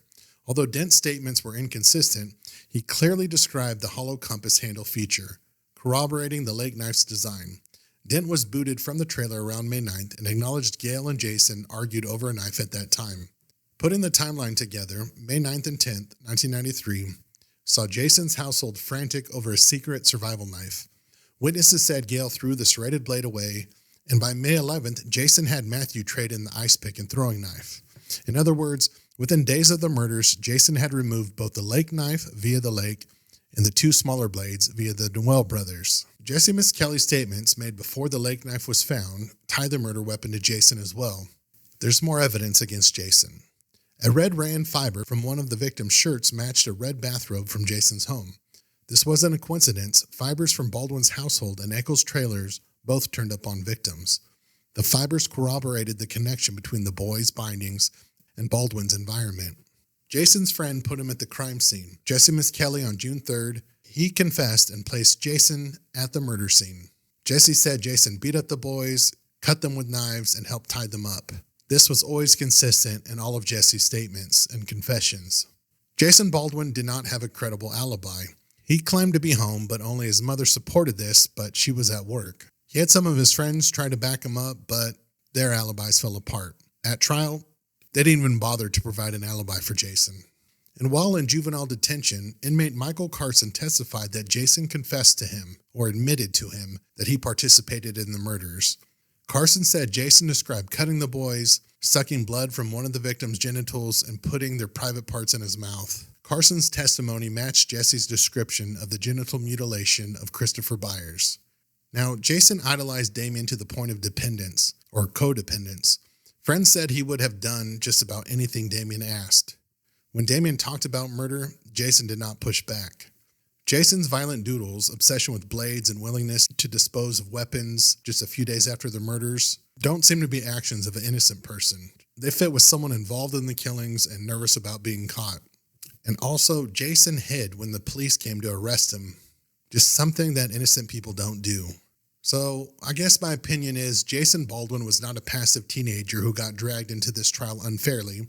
He was deeply tied to Damien Echols in thought and behavior, and he had no credible alibi. He was directly implicated by Jessie Misskelley's confessions and Michael Carson's testimony. The physical evidence, the fibers from his home, the knife that was found, which are consistent with the wounds of the victims, the fact that he was hiding weapons right after the murders, these all support his involvement. Jason's violent fantasies and complete loyalty to Damien made him the perfect partner in these murders. All right, now it's time to go over some things that point to Jessie Misskelley's guilt. And truth be told, there isn't a lot of physical evidence that ties him to the crime scene. But his confessions are direct evidence, and not only did he confess, there are some things that he mentioned in the confession that were impossible to guess. So first of all, before the murders, Jessie Misskelley Jr. had a long record of violence, especially against children younger than him. It all started in 4th grade when Jessie stabbed a classmate in the mouth with a pencil during an argument. When Jessie was 11, he hit a young girl in the head with a brick after beating up her boyfriend, and the girl required medical attention.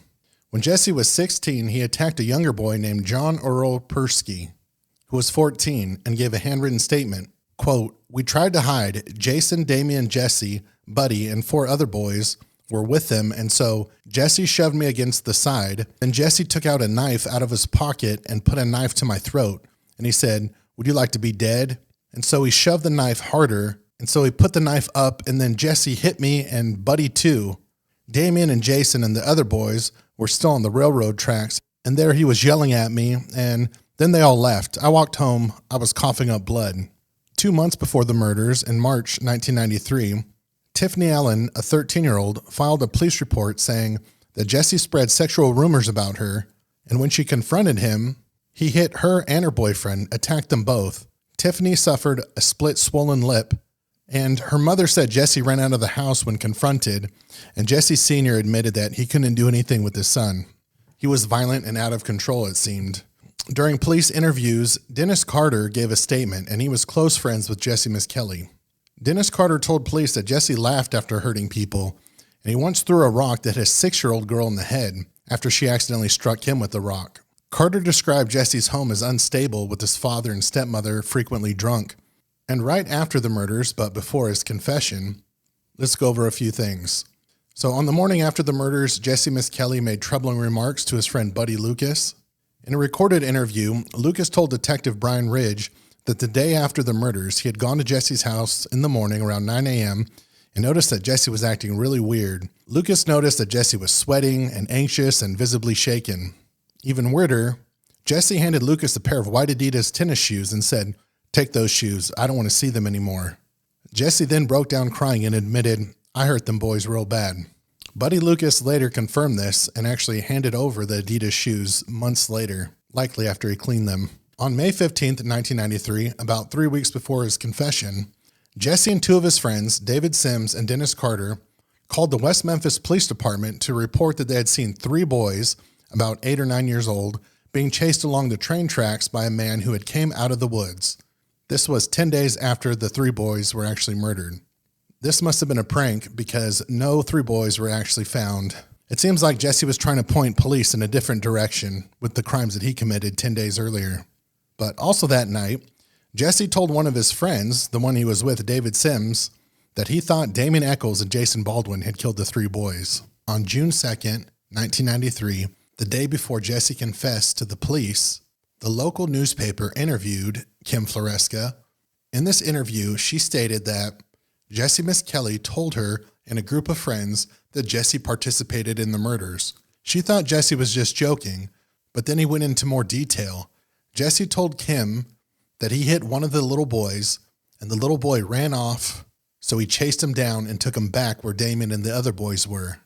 So again, this interview with Kim Floresca in the newspaper took place on June 2nd. That's before the police knew anything about Jessie Misskelley being involved in the murders. This was the day before Jessie went to police to confess. The article actually came out on June 7th, 1993. It was from the Commercial Appeal newspaper. I think after Jessie was arrested, the reporter went back through their notes and found this interview with Kim and published it after he was arrested. So then on June 3rd, Jessie gives a confession. We'll go through that in a minute. But right after his confession, well, not long after, just hours later, Jessie was arrested that same night, and a search warrant was served at his trailer. And Jessie's dad and his dad's girlfriend discussed with the police that Jessie has been showing signs of guilt and remorse. Lee Rush, Jessie Sr.'s girlfriend, lived in the family trailer. After Jessie's arrest, 3 officers secured the Misskelley home until a search team could arrive. Detective Charlie Dabbs wrote, "While sitting in their living room for approximately 2 hours, Mr. and Mrs. Misskelley talked about different incidents. Mrs. Misskelley got to talking about how Jessie Jr. was waking her up at night crying and having nightmares. Every time she went into his room, he would be crying hysterically, and he would tell her that it was because his girlfriend was moving away. She told us that this happened a number of times, and that she could not believe his girlfriend's moving would cause such a hysterical behavior, but that little Jessie had been acting strange." Something else that points to Jessie's guilt: he didn't have an alibi. He proposed 2 different ones at trial, and both of them were shot down, debunked, and he was left with no alibi. So was there physical evidence against Jessie Misskelley? Well, there was some, but not a lot. During the search, police found 2 blood-stained shirts, very small pieces of blood. During the search, investigators found 2 shirts that looked like they had some specks of blood on them, a gray tee and a red plaid button-up. Both tested positive for human blood consistent with victim Michael Moore's blood type. However, Jessie Misskelley also has the same blood type, O positive. So the DNA was degraded. It wasn't enough to fully match or tell exactly who the individual was. So these findings were never presented at trial. During Jessie's February 8th, 1994 Bible confession, this is where Jessie Misskelley swore in a Bible and confessed again. He told his lawyer that he had been drinking Evan Williams whiskey during the night of the murders, and that the bottle was still under an overpass near the drainage pipe at Robin Hood Hills. His defense lawyer, Steedham, he told prosecutors he'd only believe the confession if that bottle was actually there. So that night, investigator John Fogelman, Inspector Gary Gitchell, and Dan Steedham all drove to the area Jessie described. Under the overpass, they found a broken Evan Williams bottleneck, exactly where Jessie said it would be. They took it to a local liquor store and confirmed the match. Steedham, still not 100% believing the story, they got on the phone and called Vicki Hutchinson. And since Jessie said that she's the one who bought him, Evan Williams, they wanted to call her and find out if she did in fact buy Jessie this type of alcohol. So they called her, and sure enough, Vicki says that yes, she bought him Evan Williams. So this was physical evidence that was found precisely where Jessie said it would be, making his confessions a little bit more believable. All right, so in my other videos, I've gone over more than 20 things that Jessie said in his confessions that turned out to be true. But for this one, I'm focusing only on what Jessie admitted or confessed to during the first day of his confessions, June 3rd, 1993. This way, no one could say he only knew those details because he sat through the trial and developed the memory of a savant like Kim Peek. I will show you that he knew details about the murders that were later confirmed by crime scene evidence and autopsy reports. So we'll listen to some of the snippets now, and I will comment as we go. And don't worry, it's not the full confession. I cut it down to about 10 minutes. Let's go. So let's give Jessie Misskelley's confession from June 3rd, 1993 a listen. So this is all information he knew beforehand. He didn't learn from the trial. I went with them, and then Now, were you in a car? Whose car were you on? we walked. Y'all walked? All right, we walked. So the first thing, he stated that they walked, and this is true. There were no tire tracks or sightings of any cars coming up to Robin Hood Hills. So it might be a small detail, but it's just another thing that Jessie gets correct. All right, let's keep going. And then Where did you go? went up to Robin Hood. You went to the Robin Hood. Explain to me where those woods are. That blue bacon truck wash. Jessie accurately describes the location of Robin Hood Hills. All right, you've got in front of you a picture that was taken out of the newspaper, I believe. It's got 3 boys. And these are the 3 boys that were killed on that date in Robin Hood Woods. Okay. Which one of those 3 boys is it you say Damien hit? The third picture, which will be... This boy right here? Yeah. All right, that's the Byers boy. Christopher. That's who you're pointing out? Mm-hmm. If you'll read the captions, the grisly slaying from left, 8-year-old Michael Moore, Stephen Branch, and Christopher Byers. Okay. So you saw Damien strike Chris Byers in the head. What did he hit him with? He hit him with his fist and bruised him all up real bad. Then Jason turned around and hit Steve Branch. Okay. Just start doing the same thing. Then the other one took off. Michael Moore took off running, so I chased him and grabbed him and held him till they got there. And then So this is interesting, right? Michael Moore, his body was found about 30 feet away from the other 2 boys. And in this statement, Jessie says that Michael Moore ran, and that he chased him, and he held him until they got there. But this matches up with the later confession when he says that when he was beating Michael Moore off to the side 30 feet away, that Jason Baldwin came at him with a knife, trying to mutilate Michael Moore, and Jessie wouldn't let him. I went home, and then they called me and asked me how come I didn't stay. I told them I just couldn't. Just couldn't stay for them. I couldn't stand to see what they was doing to him. Okay. Now, when it's going on, when it's taking place, you saw somebody with a knife. Who had a knife? Jason. Jason had a knife. What did he cut with the knife? What did you see him cut, or who did you see him cut? I saw him cut one of the little boys. All right, where did he cut him in? He was cutting him in the face. Cut him in the face. All right. Another boy was cut, I understand. Where was he cut at? At the bottom. On his bottom? Was he face down and he was cutting on him, or? He was. You talking about bottom? Do you mean right here in his groin area? Okay.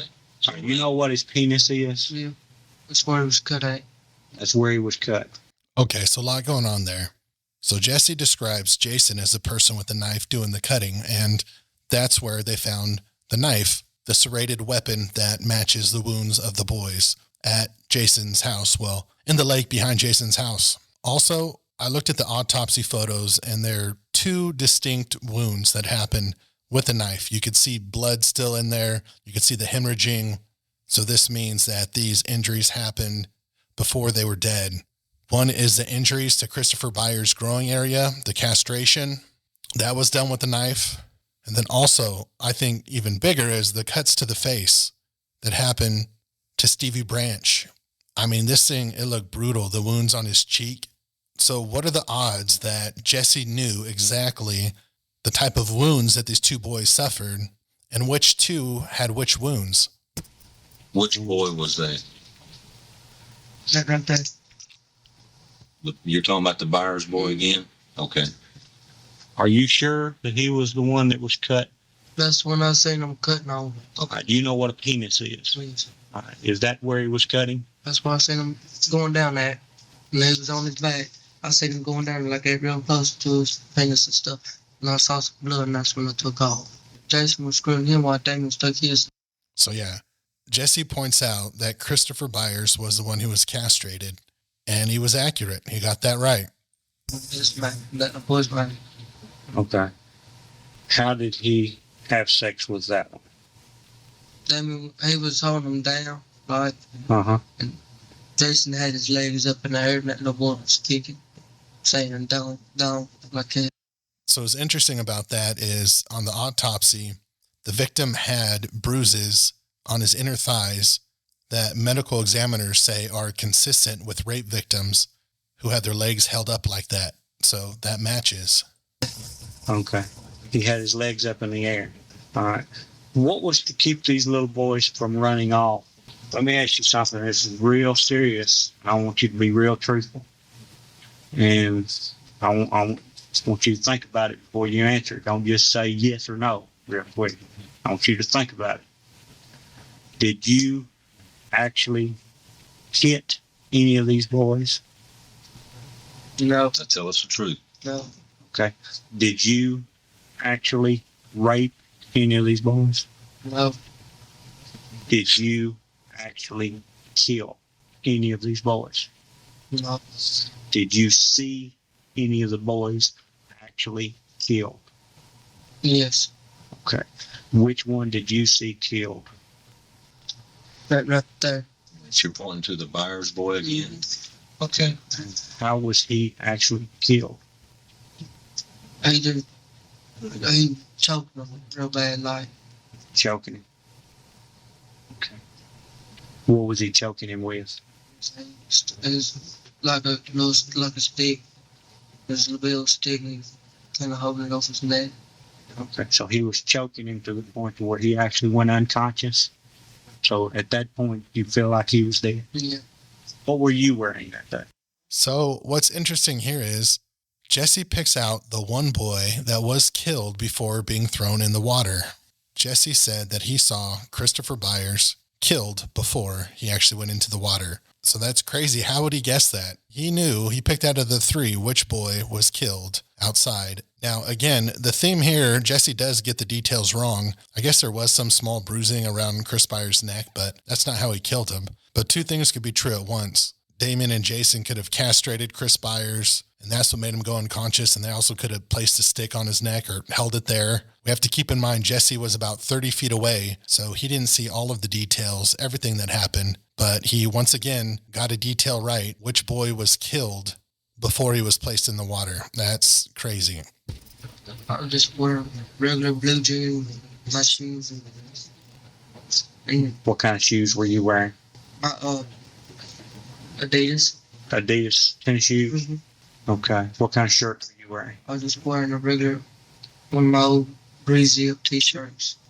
Okay. Was it a design shirt, like this bull run type shirt, or was it just a plain white Plain white. old t-shirt?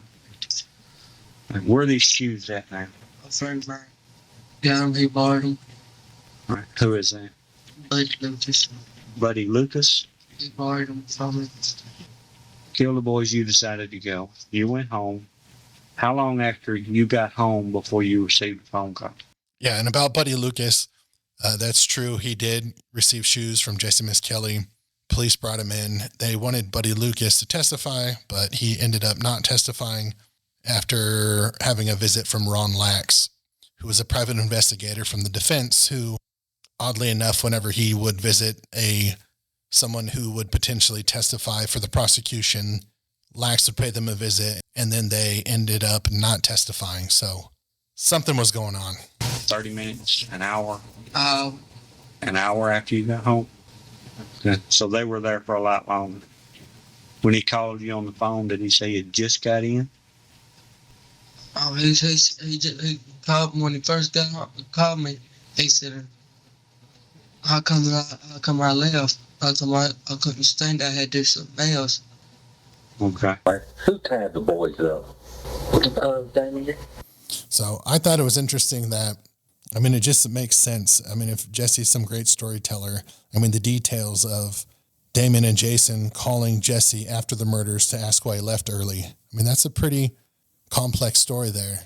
So does he have an IQ of 72 or I don't know. Did Damien just tie them all up, or did anyone help Damien? Jason helped him. And what did they use to tie them up? A rope. Okay. What color was the rope? Vinyl. Did you ever see the boys in the water? Yeah. I'm about one. All right. How did the boys get in the water? They pulled him into the water. All right. When you say they, who is it that pulled them to the water? Jason and Damien. Which boys were raped? The Myers. Okay. So how would he know that? This is 100% accurate. Jessie picked the correct two, and somehow he knew that only two of them had their genitals sexually assaulted. So you know them by name and face well enough to call them by name? Did Did you see the Moore boy? Was he raped? No. Listen how quickly he answers no, right? He knows that Michael Moore wasn't raped because what we learned in a later confession was Jessie was staying with Michael Moore, beating him up, not allowing Jason to come over and mutilate him. So listen. Okay, so you know him by name and face well enough to call him by name? Did you see the Moore boy? Was he raped? No. All right. Who raped those two boys? Jason and Damien. Do you know which one raped which boy, or how did that happen? Damien raped and Myers by himself and Jason. All right, give that to me again now. Damien raped the Myers by himself, and Jason and Damien raped it.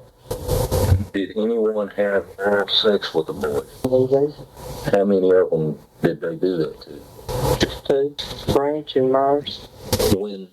Jessie quickly responds that two of them were sexually assaulted. He named the two, and he knew Michael Moore wasn't sexually assaulted. How would he know that? Is he just that good at guessing? This would be another thing that he guessed correctly.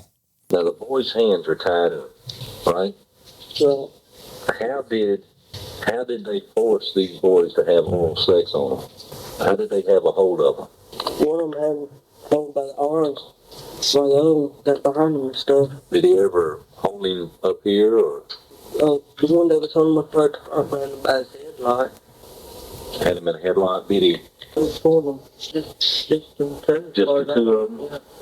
But they both, Jason and Damien, did it to two of the boys, and they took turns. And they would always coming in about their hands on the Pulling. All right, so they're up there, had their hands. By the ears and pulling.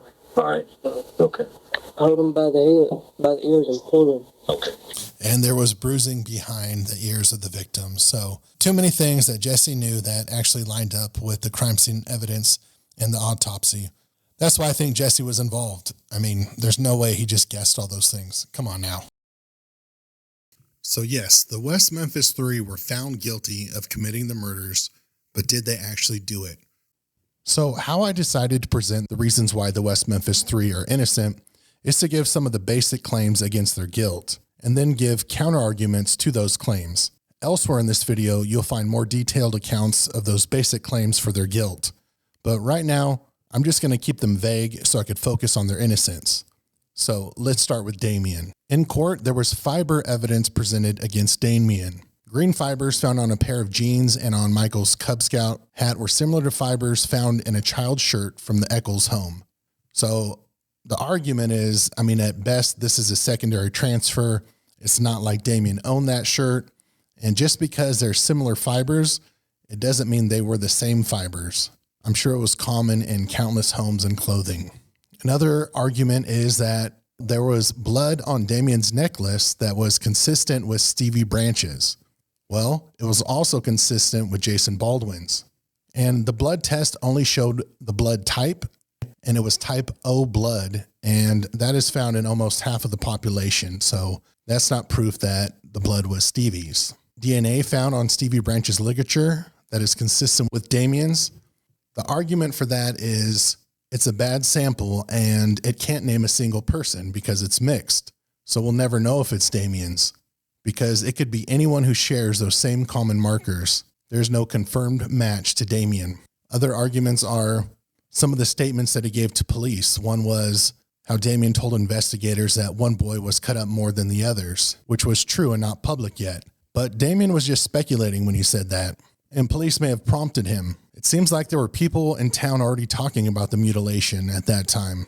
So maybe he was just repeating a rumor. All the satanic panic stuff and how Damien would write about rituals and demons and how he drew disturbing images. Well, that's just a teenager being a teenager. He went through a phase where he was interested in the occult, and just because you're interested in that stuff and like horror movies does not make you a killer. The eyewitness that saw Damien allegedly leaving the crime scene, Narlene Hollingsworth. Her sighting wasn't until multiple days after, and it was in poor lighting. It was at night. And also, her family in the car didn't even agree on the time that they saw him. So there's conflicting times, and eyewitness testimony is horrible anyways. Another argument for Damien being guilty is that he gave confessions out loud in public. And they weren't truly confessions, they were incriminating statements. But I think he was just trying to get people's attention, shock value stuff, right? Just trolling, trying to build this reputation of how evil he was. And then there's his friend, Jessie Misskelley, where Jessie said Damien led the attack and helped kill the boys and tie them up. But the argument to that is Jessie's statement shifted consistently and it was full of errors. Jessie had an IQ of 72 and he was coerced after hours of questioning. So his stories can't be trusted. Now let's go over Jason Baldwin. So in trial, they said there was also a fiber match. They said that there was fibers found on Michael Moore's shirt that were microscopically similar to fibers from a red bathrobe in Baldwin's home. So again, fiber testing doesn't give you a 100% match. And the red Ryan was extremely common in clothing and upholstery in the early 90s, so it could have been anyone's. The knife found in Baldwin's leg. First of all, the knife was never 100% proven that it was the actual murder weapon. Damien himself said that he owned numerous serrated knives that were Rambo-style knives. So how do we know this was the exact one that was actually used in the murders? We don't. The medical examiner himself couldn't prove it was the weapon that was used in the murders. Michael Carson's testimony. Michael Carson claimed Baldwin confessed to him, describing one victim being cut up and that they were mutilating the boys.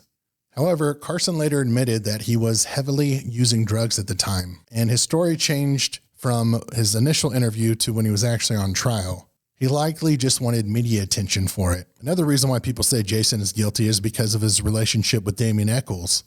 Baldwin admired and followed Echols around. However, being friends with someone strange or dark doesn't make you guilty of murder. Association is not participation. Jason didn't have a strong alibi. His mother claimed he was home, but no independent witnesses confirmed it. And a weak alibi or even not having an alibi as a teenager doesn't make you guilty. So honestly, I do think that if Jason was tried separately, he wouldn't be found guilty. I mean, the hardest evidence, or I guess the best evidence the state had on him was being associated with Damien, some of the fibers that were found. And I mean, no one even spotted him there. A witness came up to testify that they saw Damien, but they said Damien was with his girlfriend. Yes, Jessie said that Jason was there, but can we really believe that confession from Jessie? Let's keep moving. Jessie Misskelley. Against him is that he had multiple confessions, but the argument to that is he had a low IQ and was questioned for hours without a lawyer or a parent present. His confessions changed repeatedly and included major errors about time, sequence, and events. What about him knowing things that only the killer would know? It seemed like he did have some knowledge of the crime scene details, but the argument to that is by June 3rd, almost a month later, there'd already been a bunch of gossip and rumors circulating. Combine that with some of the leading questions, and there you go. The Evan Williams whiskey bottle. Jessie predicted a bottle under the bridge where the murders occurred. His lawyer and the prosecutors later confirmed and found a bottle there. Argument to that is the area was filled with debris and trash already, or Jessie went on a different day, not the day of the murders, and left that bottle there. There was some blood on Jessie's shirts, but again, all they did was test to see what blood type. It was consistent with Michael Moore's blood, but it was also consistent with Jessie's own blood, so he likely could have just cut himself. Jessie didn't have an alibi. I know it got disproven in court, but just because you don't have an alibi doesn't mean you were out killing someone. The cult involvement and motive. Jessie claimed he attended cult meetings with Damien, but Jessie, he later said he made up those details to please investigators who were pushing the satanic theory. There's no physical proof of any cult activity taking place out in Robin Hood Hills. So no witness other than himself ever placed him at the crime scene. No one saw him leaving. No one saw him going there. Those are my arguments for Jessie Misskelley being innocent.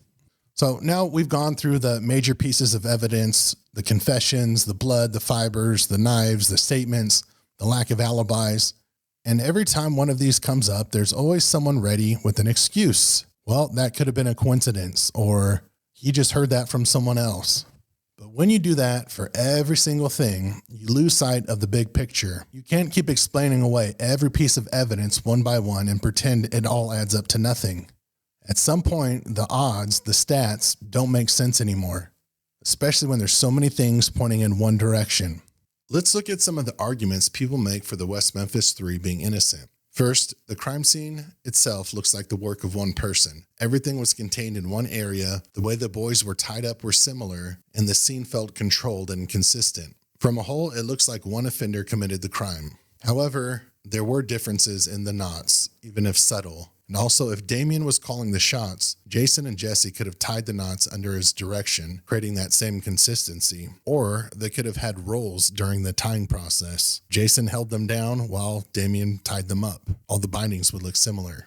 Second, statistics lean towards a single killer. In most multiple victim cases, especially involving kids, data shows it's usually one person, not three. But the pushback here is that those stats are very broad, and they also include gun violence, so like a mass shooting. In this case, there was 3 boys beaten and bound. It seems like more of a group bullying gone too far than a lone wolf serial killer.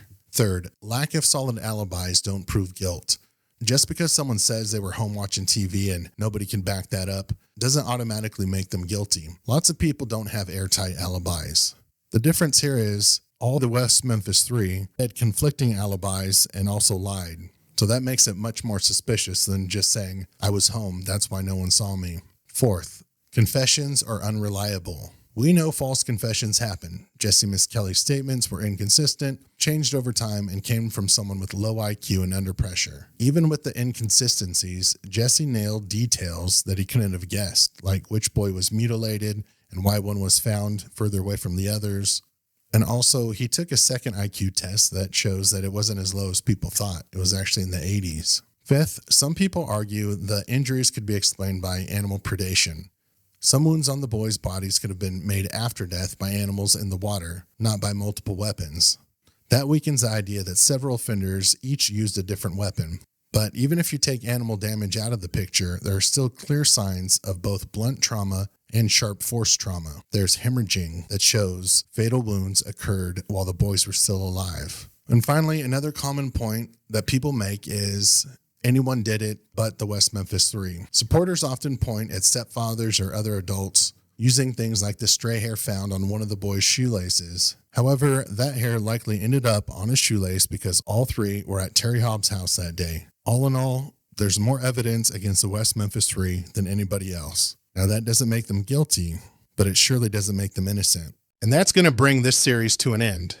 Thanks for watching my full 3-part series on the West Memphis Three. I hope you found it informative, eye-opening, and maybe challenged a few of the myths that have lingered for decades. I appreciate you sticking with me through all the details, evidence, and analysis. If you like this series, hit subscribe, drop a comment with your thoughts, and share it with someone who still thinks they know the story. Thanks again for watching, and I'll see you in the next one.